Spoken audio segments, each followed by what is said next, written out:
सवाल mic number 3 से। वहां पर कोई अगर गैर मुस्लिम भाई हैं तो अपना सवाल कर सकते हैं। माइक नंबर 3 से। नमस्कार, मेरा नाम हरिपद विश्वास, मैं बंगाल मालदा गाजोल से आया हूँ। मैं एक रिटायर फौजी हूँ और अभी मैं प्राइमरी टीचर हूँ। हम कहीं भी देखते हैं कोई भी धर्म में बेगुनाहों को कोई कातिल करना, जुल्म करना, ये नहीं लिखा।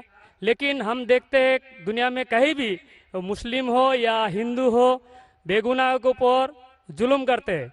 वो धर्म के प्रचार पर, जहाँ पर देखिए मुसलमान ज़्यादा है तो हिंदू के ऊपर, और हिंदू जहाँ ज़्यादा है तो मुसलमान के ऊपर। तो धर्म क्या है, और ईश्वर ने, अल्लाह ने क्यों नहीं एक धर्म किया और एक धर्म का नहीं किया? ये मेरा क्वेश्चन है। भाई साहब का बहुत अच्छा सवाल है। भाई साहब का सवाल है कि धर्म के नाम पे कत्ल हो रहा है। जब मुसलमान मेजॉरिटी में तो हिंदू कत्ल होता है, जहाँ हिंदू मेजॉरिटी में तो मुसलमान के ऊपर कत्ल होता है। ऐसा क्यों? खुदा ने एक धर्म क्यों नहीं बनाया? बहुत अच्छा सवाल है। कुरान में लिखा है सूरह अल इमरान में, सूरा नंबर 3 आयत नंबर 19 में, इन्ना दीन इंदल्लाहिल इस्लाम, अल्लाह सुब्हानहू व तआला के नजदीक एक ही दीन सही है और वो दीन है इस्लाम। अमन हासिल करना अल्लाह सुब्हानहू व तआला के अहकामात के मुताबिक। अल्लाह ने, ईश्वर ने, भगवान ने एक ही धर्म भेजा, लेकिन वक्त गुजरते हुए लोग इसमें तब्दीली लाए। इसीलिए कुरान मजीद में लिखा अल्लाह ने एक ही दीन भेजा, एक ही धर्म भेजा, वो है अमन हासिल करना अल्लाह सुब्हानहू व तआला के अहकामात के मुताबिक। इसे कहते हैं इस्लाम। आप चाहे अरबी में बोलो चाहे इंग्लिश में बोलो, peace acquired by submitting your will to God, that is the only religion. और अल्लाह सुब्हानहू व तआला ने हर दौर में पैगंबर भेजे, लेकिन जितने भी पैगंबर आए थे वो सिर्फ अपने वक्त के लिए महदूद थे और अपने लोगों के लिए थे।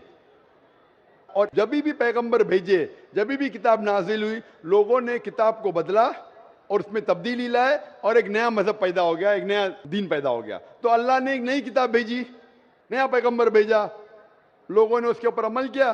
फिर चंद साल के बाद, 10 साल, 20 साल, 50 साल, 100 साल के बाद उसमें तब्दीली आए, लोग ने अपने फायदे के लिए उसे बदला और एक नया मजहब पैदा हो गया, एक नया धर्म पैदा हो गया। इस तरीके से अल्लाह ने कई किताबें नाजिल की और हमारे रसूल फरमाते हैं मोहम्मद सल्लल्लाहु अलैहि वसल्लम, अल्लाह ने 1,24,000 पैगंबर इस दुनिया में भेजे। लेकिन अल्लाह सुब्हानहू तआला ने आखिरी पैगंबर मोहम्मद सल्लल्लाहु अलैहि वसल्लम और आखिरी किताब, आखिरी वही कुरान मजीद 1400 साल पहले भेजी। और इसमें अल्लाह ताला फरमाते हैं कि क्योंकि ये आखिरी किताब है, ये सिर्फ मुसलमानों के लिए नहीं, सिर्फ अरबों के लिए नहीं भेजी थी, बल्कि सारी इंसानियत के लिए भेजी थी। और क्योंकि ये आखिरी किताब है, ये महदूद नहीं 10 साल के लिए, 100 साल के लिए, 1000 साल के लिए, जब तक क़यामत आएंगी उस वक्त तक के ये किताब सही रहेंगी। और क्योंकि मोहम्मद सल्लल्लाहु अलैहि वसल्लम आखिरी पैगंबर थे, वो सिर्फ मुसलमान या अरबों के लिए नहीं भेजे गए थे, वो सारी दुनिया के लिए भेजे गए थे। तो आज जो भी इंसान है, चाहे वो हिंदुस्तान में है, चाहे पाकिस्तान में, चाहे सऊदी अरेबिया में, चाहे यूएसए में, चाहे इंग्लैंड में, उसे आखिरी पैगाम अल्लाह का, खुदा का, उसके ऊपर अमल करना चाहिए, वो कुरान और आखिरी पैगंबर मोहम्मद सल्लल्लाहु अलैहि वसल्लम पे अमल करना चाहिए। फिर आपको अमन मिलेंगी और इंशाअल्लाह खून खराबा नहीं रहेगा। मैं मानता हूं आपकी बात कि अक्सर आप देखते मेजॉरिटी माइनॉरिटी पे जुल्म करता है। मैं आपसे पूछना चाहता हूं भाई साहब, इस किशनगंज में मेजॉरिटी मुस्लिम की है क्या हिंदू की है? सर मेरे को तो पता नहीं, मैं बंगाल से आया हूँ, किशनगंज के बारे में। बंगाल किशनगंज का नहीं, लेकिन आज सुबह को जब हमारे हिंदू जितने इदारे के प्रेसिडेंट थे, चेयरमैन थे, वो कह रहे थे कि किशनगंज में 65% मुसलमान हैं और 35% हिंदू है।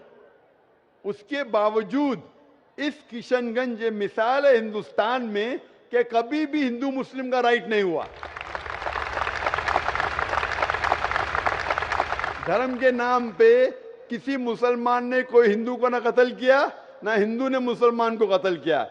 एक पॉलिटिशियन एमएलए साहब कह रहे थे खाली वोटिंग के टाइम पे कभी कभी होता है हिंदू मुस्लिम के अंदर किसको वोट देना, उसको छोड़ के कभी भी यहां दंगे फसाद नहीं हुए। तो ये मिसाल है कि मेजॉरिटी में होने के बावजूद आप देखते कितना अमन है। और आप खुश नसीब है क्या मीडिया ये अमन को खराब नहीं कर रही।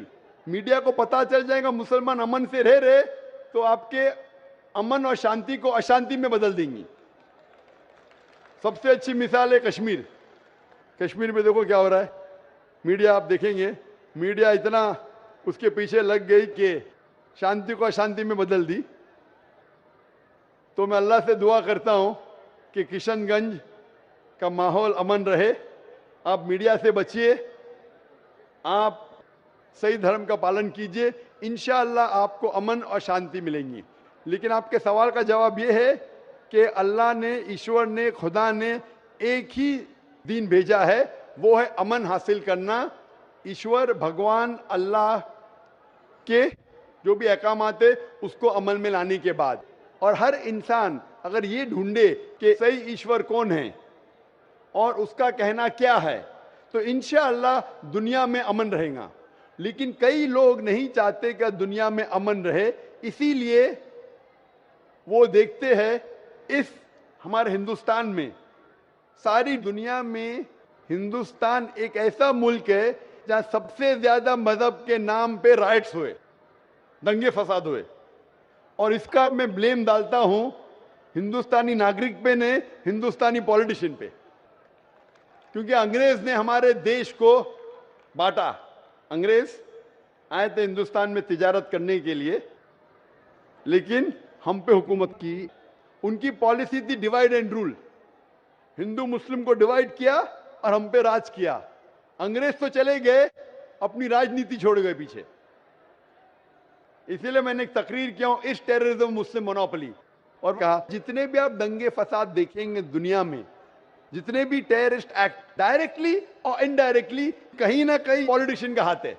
चाहे बाबरी मस्जिद लो, चाहे गुजरात लो, चाहे 9/11 लो, चाहे अफगानिस्तान लो, चाहे इराक लो, चाहे पैलेस्टाइन लो, ये सब में राजनीति का हाथ है। लोग चाहते हैं कि हमारे वोट बैंक में लोग हमें वोट दे, तो सबसे आसान तरीका है कि आपस में लड़ाओ मजहब के नाम पे। नहीं तो आमतौर पे मैं समझता हूं हिंदुस्तानी जो नागरिक है, हिंदू और मुस्लिम, माशाअल्लाह आपस में अमन चाहते, आपस में एक दूसरे से प्यार करते। लेकिन इस शांति, इस अमन को अक्सर कुछ लोग अपने फायदे के लिए इसको तोड़ना चाहते हैं, इसको भ्रष्ट करना चाहते। इसीलिए आप देखते कि ये राइट्स होते हैं। अल्हम्दुलिल्लाह किशनगंज एक मिसाल है, और मैं दरखास्त करूंगा किशनगंज के पॉलिटिशियन से कि इस अमन को इंशाअल्लाह बरकरार रखे। आप हक पे रहो, आपको वोट मिलेगा। यहां नहीं मिलेगा, ऊपर तो सीट मिलेंगी। मैं हमेशा पॉलिटिशियन से कहता हूं आप हक पे जमे रहो, चाहे आपका नुकसान हो। यहां सीट नहीं मिलेंगी, ऊपर तो मिलेंगी। ये सीट तो टेम्परेरी है, ये सीट आपकी दुनिया की टेम्परेरी है। कितने साल जिएंगे आप? 50 साल, 60 साल, 80 साल, कितने साल जिएंगे? ऊपर की तो परमानेंट सीट है ना। ये सीट को छोड़िए, आखिरत की सीट की फिक्र कीजिए। तो इसीलिए जो ईश्वर का पैगाम है, खुदा का पैगाम है, अल्लाह का